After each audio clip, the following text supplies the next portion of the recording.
segundo bloque de arquitectura. Ya hablamos de diseño y vimos todo lo que refería a las especies vegetales que en él se encontraban. Pero ustedes saben que generalmente en el segundo bloque del programa estamos hablando muchísimo lo que refiere a fichas técnicas.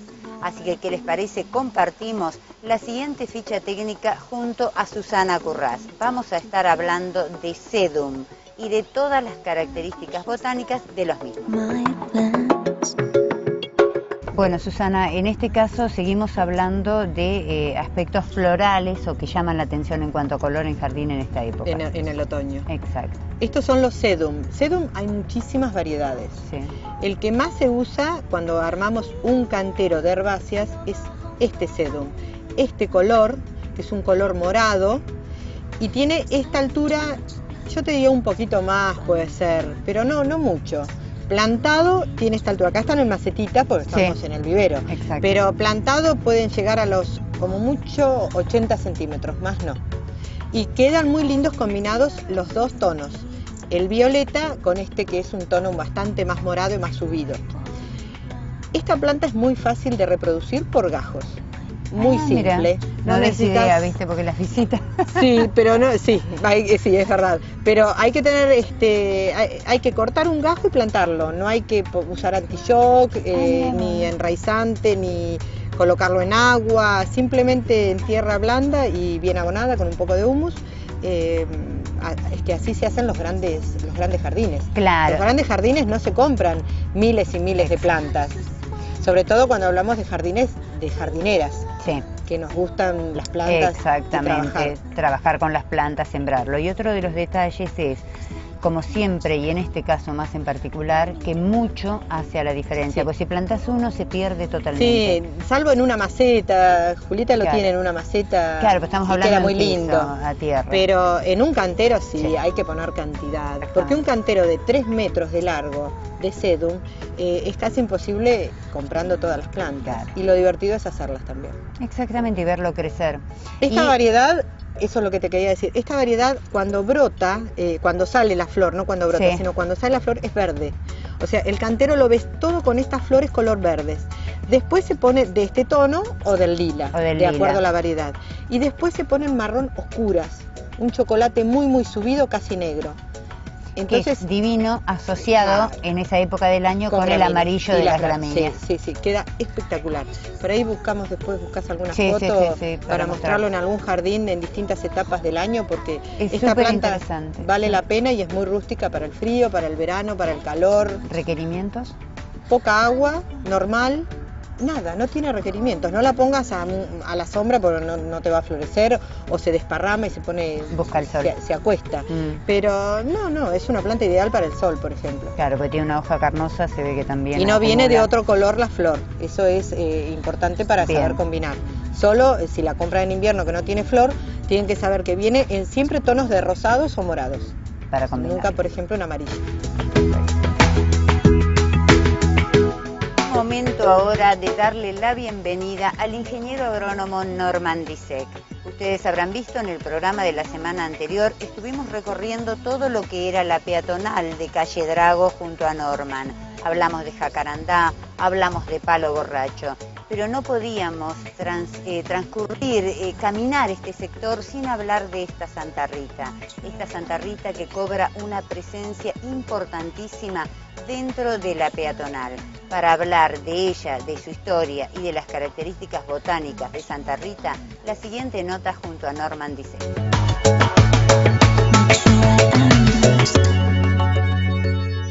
Aprovechando, en programas anteriores mostramos los palos borrachos y la floración de los mismos en la peatonal calle Drago, surgió al encontrarnos con este añosísimo ejemplar de Santa Rita la posibilidad de que la gente conozca un poco más sobre las características de esta especie y de pronto encontrarnos en una ciudad como Bahía Blanca con una Santa Rita de estas características en pleno centro y en el espacio público, bueno, la hace particularmente interesante como para dedicarle un párrafo aparte y que ustedes conozcan no solo sus características botánicas, sino también su historia.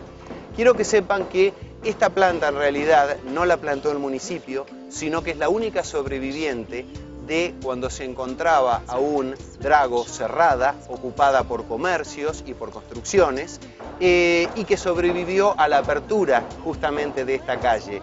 Esta planta fue originalmente plantada por la familia Scheverin, que en este espacio tenía su vivienda y el negocio de regalos y cuadros que todavía existe en otro lugar, Elcar. Y bueno, allí estaba en el fondo del patio contra una pared enorme, muy alta, esta planta. La planta, cuando hablando con la familia, bueno, tratamos de preservarla. Y bueno, hoy es este resultado, encontrarnos con una planta gigantesca, se la podó, se la condujo adecuadamente porque la planta no tenía pérgola. Ahora, si ustedes me preguntan cómo es que logró sobrevivir y llegar a desarrollarse de esta manera el ejemplar, es muy simple. Recuerden que en programas anteriores hablábamos de las características de la peatonal Drago en sus dos tramos. Bueno, este justamente, el tramo primitivo, se caracteriza porque tiene mucho reparo del sur y un soleamiento excesivo en el verano, cosa que a la Santa Rita la favorece notablemente para su crecimiento.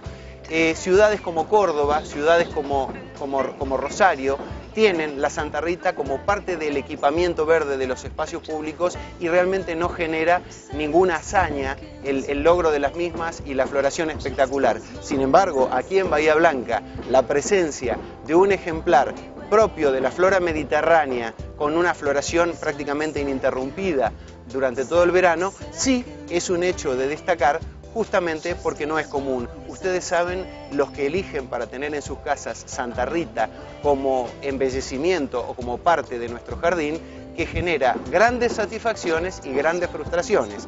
Justamente, y como sé que a Alba le gusta que yo hable un poco de las características y les dé consejos para la utilización de esta trepadora, simplemente lo que quiero decirles es que ustedes en los viveros van a encontrar ejemplares de porte chico, mediano o grande. Apúntenle siempre al ejemplar de mayor volumen porque el tronco va a estar más leñoso, más lignificado y las heladas del invierno van a poder dañarlo en menor escala. A lo sumo podrán quemarle las puntas. Lo importante es que no se le queme la base ni la madera que sostiene todo el ejemplar y del cual van a producirse los nuevos rebrotes en primavera. Es fundamental plantarla en sitios muy soleados y en lo posible con reparo del sur.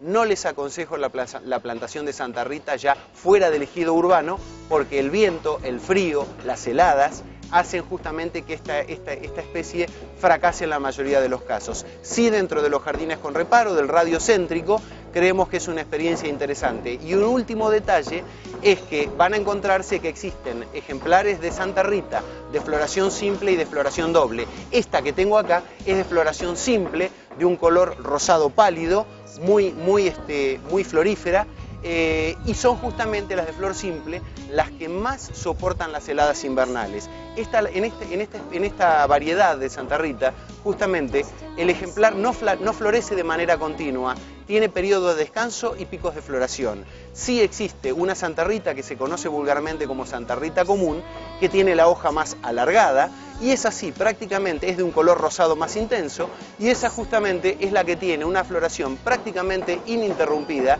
desde los primeros calores de la primavera hasta los últimos calores del otoño. Quiere decir que podemos llegar a contar casi con 6 meses de floración. En esta, repito, la floración es larga, pero presenta periodos o picos de descanso y grandes momentos de floración. Como especie es una especie sana, no presenta plagas importantes y en realidad el mayor enemigo con el que hay que luchar es el frío. Acuérdense también, por último, que el momento más aconsejado para su plantación es la primavera luego del periodo de heladas. ¿Por qué? Porque la planta cuenta con todos los meses del verano y del otoño para lograr aclimatarse a su nuevo hogar y tratar de lignificar o hacer más leñoso su tronco y sus tallos en defensa justamente de las heladas que le prepara como sorpresa el próximo invierno. Bueno, por hoy los dejo con esta imagen magnífica de Santa Rita en el espacio público y seguramente vamos a seguir dialogando sobre árboles nativos y utilización del árbol en el espacio público y conducta ciudadana hacia el mismo en programas posteriores. Muchas gracias, hasta luego.